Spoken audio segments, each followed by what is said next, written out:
Hello so guys, love story by Pradeep channel में आप लोगों का स्वागत है। हाथ जोड़ के नमस्कार।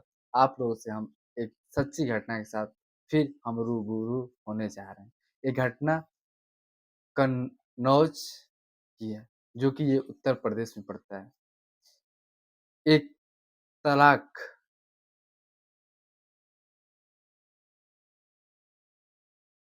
रिश्ते से फिर रिश्ता में बदलना, उसकी ऐसी बातें बताने जा रहे हैं लोगों से कि आप सुन के आपके होश हवास उड़ जाएं।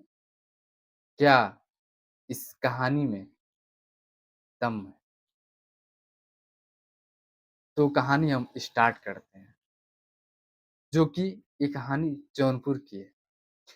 एक दिन होता क्या है, एक जो सत्येंद्र जैन नाम का एक व्यक्ति था, वो अपने काम-काज से दिल्ली के लिए जा रहा था।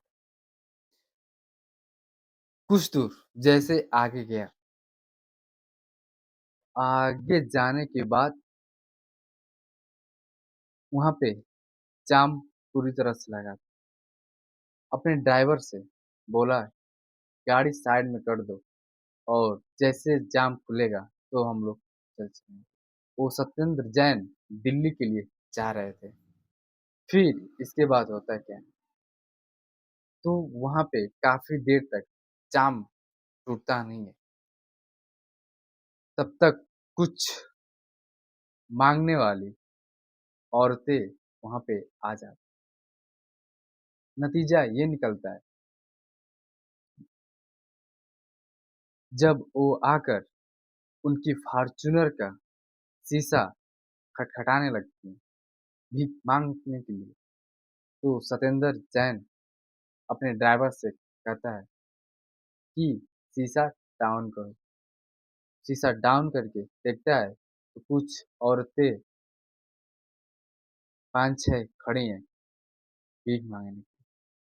तो सत्येंद्र जैन तुरंत अपने पॉकेट से पैसा निकालता है, फिर उस औरतों को देता है। इसके बाद शीशा बंद कर देता है। इसके बाद जाम छूटने ही वाला था। तब तक जस्ट उसके पीछे ही खिड़की के पास एक औरत वहाँ भी खड़ी थी। वो भी खटखटा रही है, दादा मुझे कुछ दे दो, मैं गरीब असहाय औरत हूँ। तो सत्येंद्र जैन की जब निगाहें उस औरत पे पड़ती है, तो तुरंत शीशा डाउन करता है और शीशा डाउन करके तुरंत जब उस औरत को देखता है भीख मांगते हुए, उसका रोंगटे खड़े हो जाते हैं। आखिर ये भीख क्यों मांग रही है? तो सत्येंद्र जैन पूछता है, आखिर तुम्हें हुआ क्या है कि तुम भीख मांग रही हो? वो रोने लगती है, फिर कहती है, कुछ नहीं, मेरा ये पेशा हो गया है, भीख मांगने। सत्येंद्र कहता है, हुआ क्या है पूरी बात बताओ। तुरंत सत्येंद्र जैन अपने ड्राइवर से कहता है कि गेट खोलो और इसको अंदर बैठाओ। उसका ड्राइवर तुरंत उठता है। ड्राइवर दरवाजे को खोलता है और उस औरत को अंदर बैठा ले। सत्येंद्र जैन वहाँ की जो साथ में मांगने वाली थी और कुछ वहाँ के लोग दुकानदार देखते हैं कि इस लड़की यानी इस औरत को वो इतना बड़ा आदमी फॉर्च्यूनर से चल रहा है, उसको क्यों फॉर्च्यूनर में बैठा लिया? यानी उसके साथ कुछ गलत करेगा तभी तो। तुरंत कुछ वहाँ की पब्लिक इकट्ठा हो जाती है और सत्येंद्र जैन के गाड़ी के आगे खड़ी हो जाती है और फिर कहती है, आप इस औरत को कहाँ ले जा रहे हैं? सत्येंद्र जैन अभी कुछ बोलता नहीं है और तुरंत उसकी जो गाड़ी में औरत बैठी थी, गाड़ी से निकलती है और तुरंत उन लोगों से कहती है, हम अपने मर्ज़ी से जा रहे हैं, कुछ हम लोगों के बीच पर्सनल काम है, आप लोग हमारे रास्ते से हट जाओ, हमें कोई ज़बरदस्ती नहीं ले जा रहा है। वहाँ की पब्लिक हटती है। सत्येंद्र जैन अपने ड्राइवर को कहता है, आगे चल के कुछ अच्छे रेस्टोरेंट या होटल देख के रुको। उनका ड्राइवर आगे कुछ दूर जाता है, फिर एक अच्छा होटल देखता है, वहाँ पे रुकता है। सत्येंद्र जैन और वो औरत उस होटल में जाते हैं। इसके बाद सत्येंद्र जैन उस औरत से कहता है, अब पूरी बात बताओ, तुम्हें हुआ क्या है? तुम्हें ने को हम जब तलाक दिए थी तो तुम्हें 40 लाख रुपए दिए थे। वो 40 लाख रुपए हुआ क्या? वो कहती है, फुर्सत में मिलिए, मैं सब कुछ बताऊंगी। सत्येंद्र जैन कहते हैं ठीक है। सत्येंद्र जैन अपने ड्राइवर से कहते हैं, आप जाओ मार्केट से अच्छी साड़ियां और अच्छे कपड़े लेके और अच्छे चप्पल फौरन लेके आओ। उनका ड्राइवर तुरंत जाता है और अच्छी साड़ियां और अच्छे कपड़े लेने के लिए। और सत्येंद्र जैन फिर उस औरत को कहते हैं, आप जाओ अंदर, नहा धो के फ्रेश होके आओ। वो जाती है, नहा धो के फ्रेश आती है। इसके बाद सत्येंद्र जैन कुछ पैसे अपने वॉलेट से निकालते हैं और उस लड़की को देते हैं, जिसका नाम था रूबी।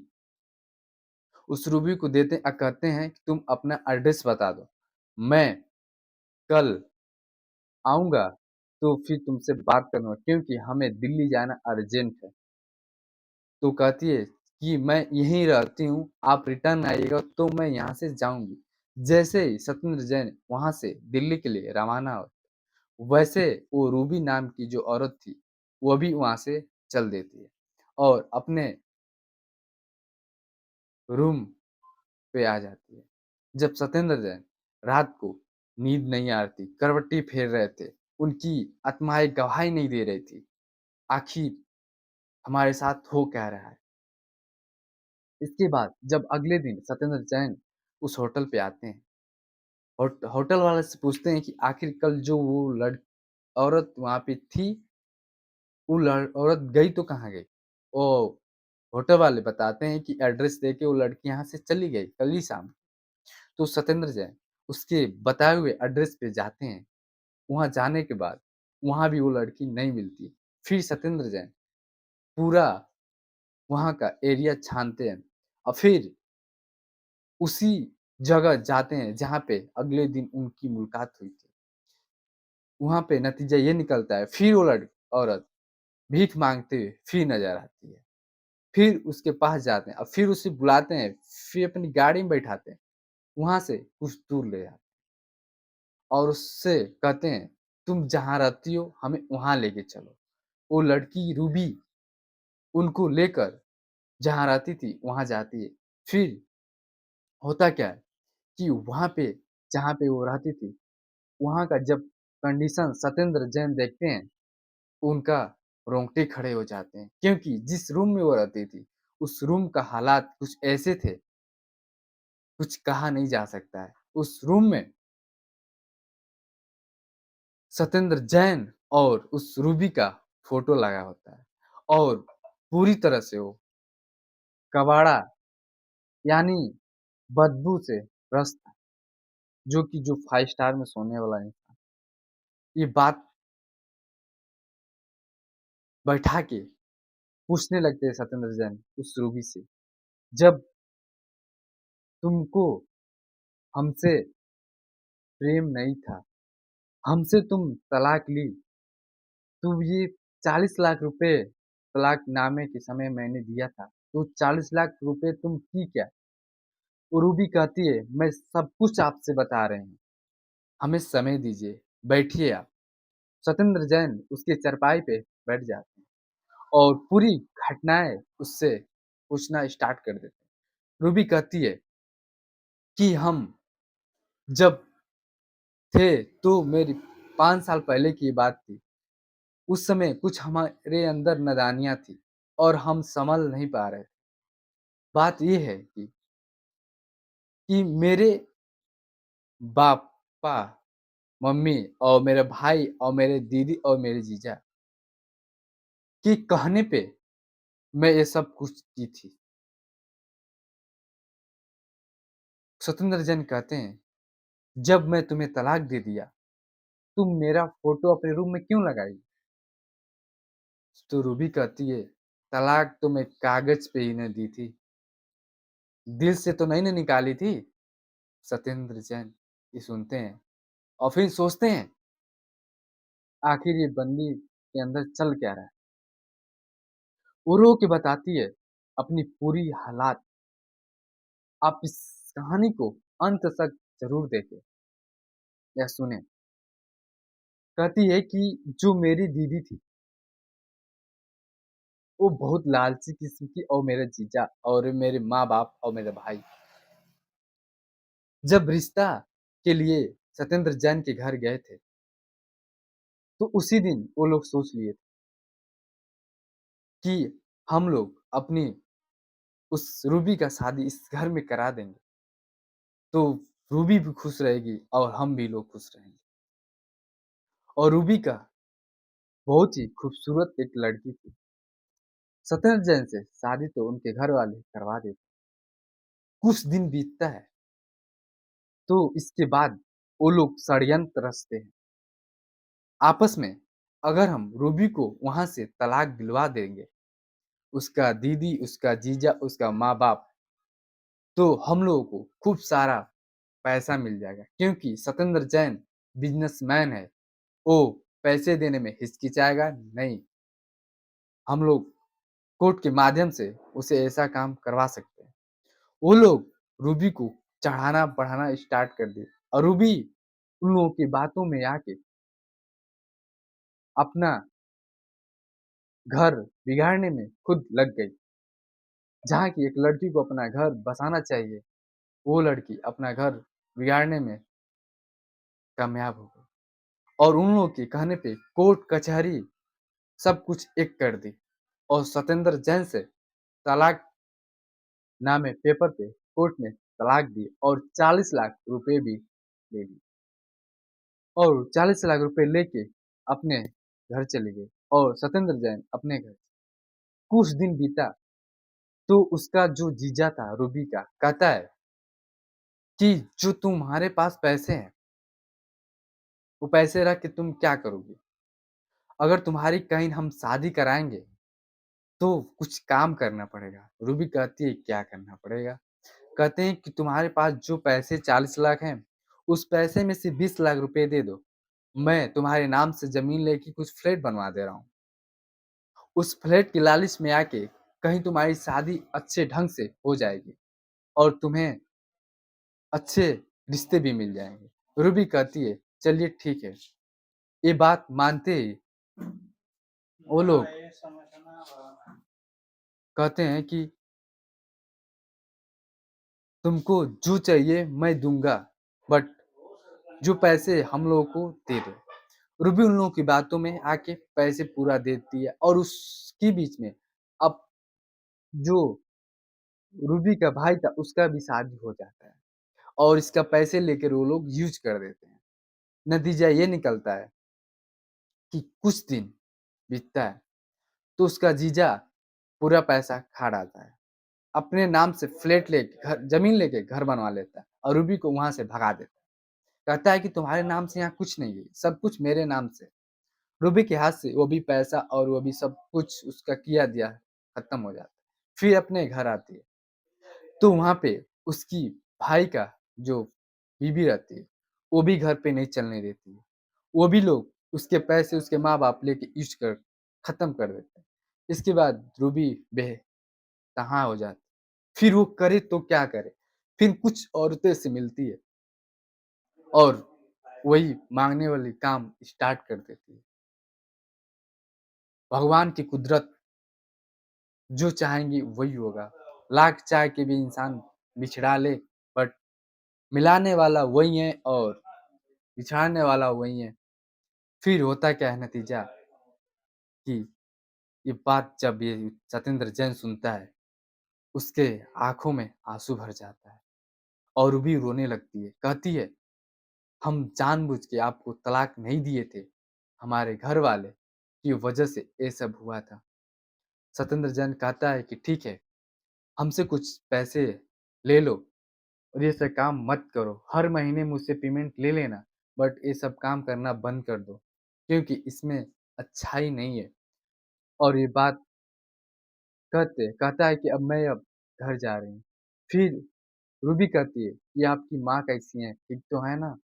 सत्येंद्र जैन कहता है मेरी माँ ठीक है, उसे हर दिन हर पल याद करती है, कहती है कि तुम्हारी बहू आएगी नहीं? वो ये बात सुनते ही कहते हैं कि माँ मेरी थोड़ा दिक्कत में है। वो ये बात सुनते ही कहते हैं कि कोई बात नहीं। इसके बाद नतीजा ये निकलता है कि रूबी कहती है कि एक बार अपनी माँ से आप बात करा दीजिए। सत्येंद्र जैन कहता है नहीं, जो रिश्ता खत्म हो गया, अब उस रिश्ते में हमें नहीं पड़ना है। जैसे वो अपने गाड़ी की तरफ बढ़ते हैं, रूबी दौड़ के उनके पैर पकड़ के रोने लगती है। कहती है बस एक बार अपनी माँ से आप बात करा दीजिए, इसके बाद आप चले जाइएगा। सत्येंद्र जैन मयालु किस्म के आदमी थे। वो तुरंत अपनी माँ को फ़ोन करते हैं और माँ से कहते हैं, माँ लो, जो तुम्हारी पहली बहू थी, वो बात करने के लिए कहती है। उसकी माँ बोलती है, चलो ठीक है, फ़ोन दो उसको। रूबी तुरंत फ़ोन लेती है और बात करना स्टार्ट कर देती है। उसकी माँ काफ़ी देर तक उससे बात की और तुरंत सत्येंद्र जैन को कहती है कि आप रूबी को लेकर तुरंत घर पे आओ। सत्येंद्र जैन अपनी माँ की बातों को टालता नहीं था, क्योंकि उसका पिताजी एक्सपायर थे और जो थे उनकी माँ ही थी और माँ के सिवा कुछ नहीं था। जो माँ कहती थी वही सत्येंद्र जैन करता था। माँ के पास उस लड़की को तुरंत गाड़ी में बैठाता है और अपनी माँ के पास लेके जाता है। तो वहाँ पर जाने के बाद होता क्या है कि उनकी माँ जो थी, फूल सजाए हुए थाली में बत्ती जला के दरवाजे के पास खड़ी थी और उसको देखते ही रोने लगी और उसे आरती करके अंदर ले गई और उसे बैठा के पूरी बात जब सुनी, सत्येंद्र जैन कहा कि माँ ऐसा अब नहीं हो सकता है, ये हमारे यहाँ नहीं रह सकती। उसकी माँ कही सत्येंद्र जैन की नहीं, जब सुबह का भूला हुआ शाम को वापस घर आ जाए, उसे भूला नहीं कहते हैं। अब नादानी ये कर दी, तो इसका मतलब ये नहीं कि ये रोड पे भीख माँगेंगी, हम लोग ऐशो आराम से सोएंगे। जो हुआ सो हुआ, अब से ऐसा नहीं करेगी। सत्येंद्र जैन की माँ सत्येंद्र की बीवी रूबी को अपना लेती है। कहते हैं लोग कि एक माँ का दर्द कोई नहीं जान सकता है। उस माँ के अंदर ऐसा कुछ था कि जो उस लड़की को अपना लिया। सत्येंद्र जैन फिर भी कहता है कि माँ इसने 40 लाख रुपए लेकर गई थी, मैं इसे नहीं रख सकता। उसकी माँ कहती है नहीं, एक बार आ गई तो ये जाएगी नहीं और तुम्हें इसको अच्छे तरीकों से अब यहाँ ही रखना है। सत्येंद्र जैन कहता है कि ठीक है माँ, जैसे आप कहोगी वैसा ही होगा। फिर सत्येंद्र जैन उस रूबी के साथ अच्छे ढंग से रहने के लिए तैयार हो जाता है और अच्छे तरीकों से अपने जीवन यापन में लग जाता है। कुदरत की देन है, जो चाहेंगे वही होगा। इसी वक़्त हम अपनी वाणी को विराम देते हैं। जय हिंद, जय भारत।